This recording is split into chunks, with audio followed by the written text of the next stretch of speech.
আসসালামু আলাইকুম।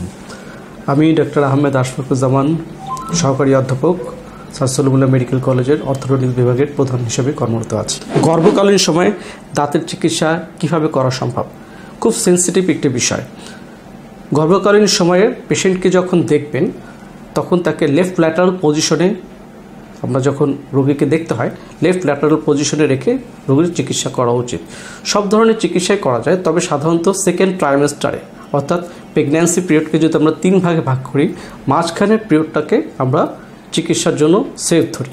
সেই সময় আপনি যে কোনো চিকিৎসাই করতে পারেন, তবে ইলেকটিভ ডেন্টাল ট্রিটমেন্টগুলো অ্যাভয়েড করা উচিত। রুটিন রেডিওগ্রাফ অর্থাৎ এক্সরে না করাই ভালো। যদি আপনি এক্সরে একান্তই করতে চান তাহলে সেক্ষেত্রে করতে পারেন, কোনো সমস্যা নেই।